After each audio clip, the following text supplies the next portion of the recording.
मित्रों नमस्कार। आज के सत्संग में हम संत बाबा सूरदास जी का पद ले रहे हैं, जिसमें वो प्रार्थना करते हैं कि प्रभु मेरी लाज रखो, मेरा जीवन सार्थक हो जाए। और बड़ी दिव्य प्रार्थना करते हैं कि तुम मेरी राखो लाज हरी, तुम मेरी राखो लाज हरी, हे हरि तुम राखो लाज मेरी। तुम जानत प्रभु अंतर्यामी, करनी कछु न करी।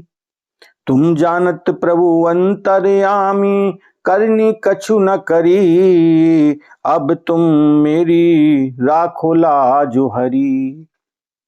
अवगुण मोते बिसरत नाही, पल छिन घरी घरी।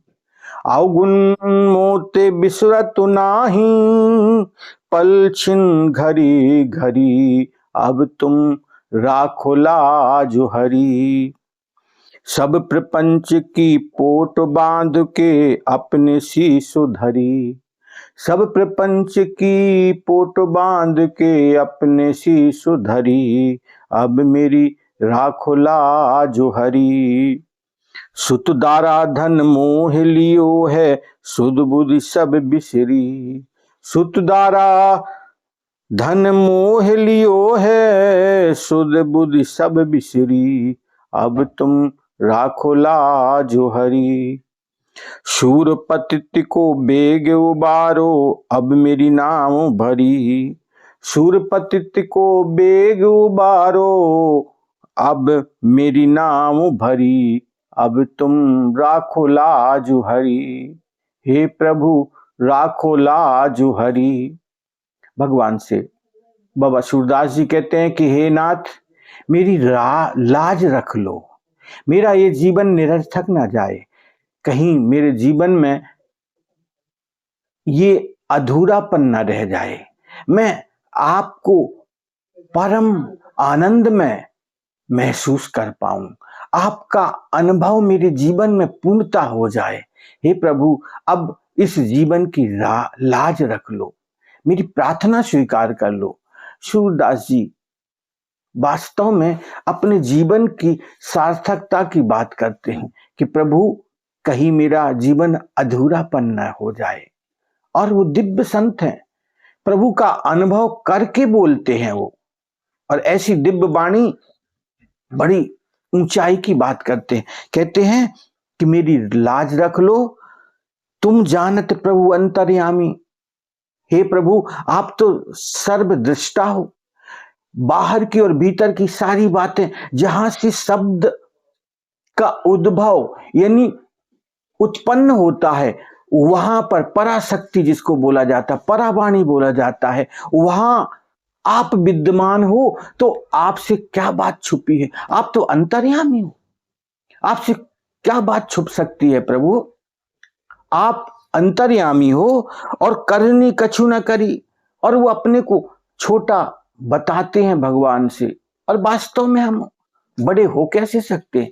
वो जो जन्मदाता है, जिसने माँ के उदर में हमारे को भोजन और सारी सुरक्षा दी है और उस भाव को पूरा किया है, उस परमात्मा की दिव्य ऊर्जा की बात यहाँ पर संत सूरदास जी करते हैं। कहते हैं कि हे प्रभु आप मेरी लाज रख लो, क्योंकि आप अंतर्यामी हो और मेरे जीवन में ऐसी कुछ भी कार्य प्रणाली नहीं है, ऐसा कोई भी कर्म नहीं है।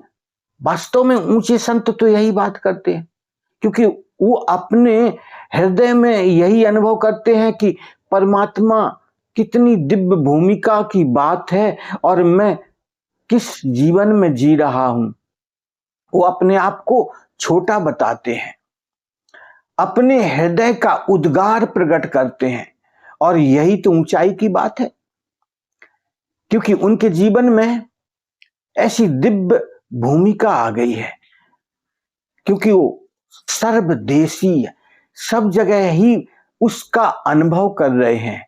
दिव्य सत्ता का अनुभव करके वो यही बात कहना चाहते हैं कि भाई परमात्मा कोई एक देशी नहीं है, कि केवल मंदिर में ही आप समझो, वो सर्वव्यापक है, सब जगह विद्यमान है। और यही अनुभव करके अपने जीवन में सारे कर्म करो, ताकि हम लोग ये बात सोचते हैं कि ये बात यहां छुपा लो, कोई देख ना पाए।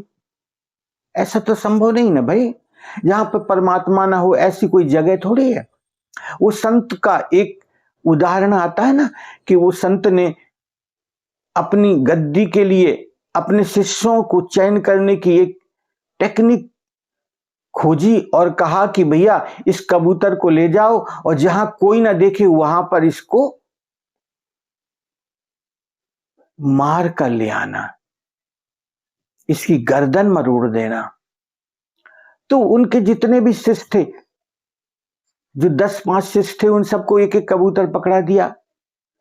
तो कुछ दूर जाकर किसी ने एकांत समझा कि यहां कोई मुझे देख नहीं रहा, और वृक्षों की आहट में छुप करके उसने गर्दन मरोड़ी लेकर आ गया। ये कथा ही है ना। और दूसरा थोड़ा और जंगल घने में गया, वहां उसने देखा कि कोई नहीं देख रहा, वहां पर वो मरोड़ कर लेकर आ गया। तीसरा व्यक्ति भी यही करता, और सभी ने, कोई घर के अंदर घुस गया, कोई कहीं पर जाकर के, और उनको ये लगा कि यहाँ कोई नहीं देख रहा, इसलिए वो कबूतर को लेकर वापस आ गए। लेकिन एक व्यक्ति को तो पूरा हफ्ता लग गया और वो वापस नहीं आ रहा। संत ने कहा जाओ उसको ढूंढो, कहां गया? तो वो तो अभी भाव में डूबा है। और गुरु ने जो आदेश दिया, तो शिष्यों ने जाकर के उसको लेकर आए कि भाई चलो, गुरुदेव ने बुलाया, टाइम निकल गया ज्यादा। तो उसने कहा कि चलो, गुरुदेव के पास आया तो कहने लगा, गुरुदेव मुझे कोई ऐसी जगह नहीं मिली जहां पर मैं इसको मार सकूं, क्योंकि सब जगह मुझे लगता है कि वृक्ष देख रहा, सूरज देख रहा, वायु देख रही, अग्नि, आकाश, सब कुछ देख रहे हैं मुझे। और दूसरी बात छोड़ो, मैं भी देख रहा हूं इसको, और दूसरी बात कबूतर भी तो मुझे देख रहा है। अब कोई ऐसी जगह बताओ जहां पर मैं इसको मार पाऊं। संत ने कहा भैया सचमुच में तुमने ही इस भाव को समझा जो मैं समझाना चाहता था। ये पद प्रतिष्ठा मान सम्मान की बात नहीं, ये तो एक कथानक है। ये वास्तविक कहानी मत समझ लेना कि भाई कबूतर को ही मार कर बात बने, नहीं। ये कहानी है समझाने की कि परमात्मा की व्यापक सत्ता को कौन अनुभव कर सकता है। तो ये कहानी के माध्यम से हम समझ सकते हैं कि परमात्मा हमें सब जगह देख रहा। और की बात छोड़ो, मेरा मन, मेरे अंदर जो दिव्य चेतना है वो मेरे मन के विचारों को पढ़ रही है। अब बताओ कैसे मैं अपने को एकांत में ले जाऊंगा? एकांत तो वही है कि जिस सारे विचारों की समष्टि यानी एक में ही डूब जाए, वो एकांत है। मेरे अंदर जो विचार चल रहे वो शून्य हो जाए और उस एक चेतन सत्ता में डूब जाए, तो एकांत हो गया। तो यही बात बाबा सूरदास जी कहते हैं कि तुम जानत प्रभु अंतर्यामी, करनी कछु न करी। मैंने ऐसा कोई भी काम नहीं किया जो ऊंचाई वाला हो। अपने आप को बहुत छोटा बता रहे हैं, और परमात्मा के सामने कोई बड़ा थोड़ी हो सकता है भाई, वो तो व्यापक सत्ता है।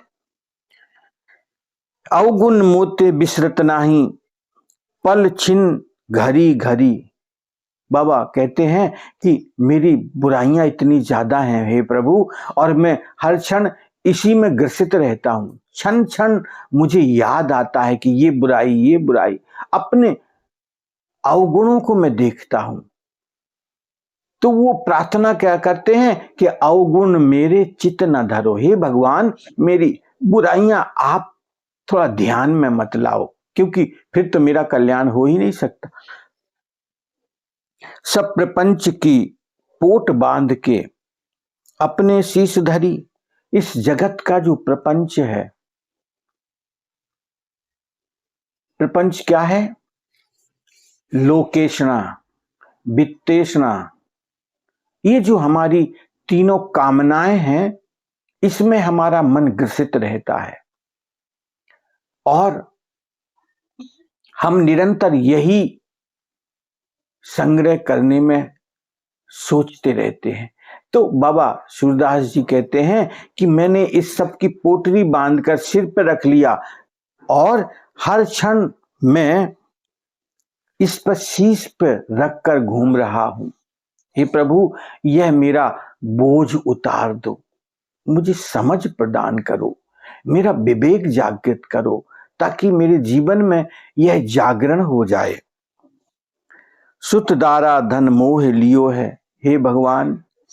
सुत यानी परिवार, दारा यानी पत्नी, परिवार, धन आदि में मेरा मन आकर्षित हो गया है। सुध बुध सब बिसरी, और मेरी जो समझ है वो डूब गई इसी आकर्षण में। सूर पतित को बेग उबारो, अब मेरी नाव भरी। इसलिए हे नाथ, मैं पतित हूं और आप क्या हो, पतित पावन। तो दोनों की बात बन सकती है, मैं पतित, आप पतित पावन हो, तो कल्याण की बात तो इसमें छुपी हुई है ना। हे नाथ, आप तो पतितों का कल्याण करने वाले हो, इसलिए मेरे जैसे पतित को पवित्र बनाओ, कृपा करो। शूर पतित को बेग उबारो, अब मेरी नाव भरी। मेरी ये जो जगत की नाव है, ये भव सागर से पार कैसे जाएगी, ये भर गई है। हे नाथ, इसको आप पार लगाओ। आप पावन बनाने वाले हो, आप हर हृदय को पवित्र बनाओ। हे नाथ, मेरा हृदय पावन बना दो, ताकि इसमें जो भी अवगुण है वो दूर हो जाए और आपको निरंतर मैं पुकारता रहूं, आपके उस प्रेम भाव में डूबा रहूं। ऐसा जागरण कर दो मेरे जीवन में। सूरदास जी का ऐसा दिव्य वचन, और वास्तव में हम अनुभव में जब इस बात को करेंगे, अपने जीवन में इस अनुभूति को उपलब्ध होंगे, तो ये दिव्यता हमारे जीवन में बहुत ऊंचाई पर हमें ले जाएगी। जब हम अपने को बड़ा नहीं, बल्कि अपने बुराइयों को देखने में हमारा मन हर चीज अनुभव करने लगेगा, तो स्वयं अंदर से हमारे जो थोड़ी अवगुण हैं, जो थोड़े से बुराइयां हैं, वो परमात्मा स्वतः धीरे धीरे निकाल देगा। क्योंकि जहां अवगुण है, जहां बुराइयां हैं, जहां पर थोड़ा निष्क्रियता है, वो परमात्मा को याद करके धीरे धीरे स्वतः पवित्र हृदय होने लग जाता है। तो मित्रों, विचार यही करना है हमें अपने जीवन में कि हम जागृत हों। और कैसे हो सकते हैं, जब हम हरि का चिंतन करेंगे, तभी बात बनेगी। इसलिए हमें थोड़ा अपनी समझ को बढ़ाना है। और बाबा सूरदास जी का वचन याद रखो, अपने आप को वो पतित कह रहे हैं, इतने ऊंचे संत, बताओ भाई कैसी अद्भुत बात करते हैं। तो वास्तव में हमें थोड़ा अपने विवेक को जागृत करके सच्चे दिल से परमात्मा से प्रार्थना करेंगे, तो हमारी बात बनने लगेगी। मित्रों, इस बात पर विचार करिएगा, थोड़ा अपने भाव में जागरूक हो जाओ। इसलिए थोड़ा सी समझदारी को हमें बढ़ाना है। हरि ओम तत्सत।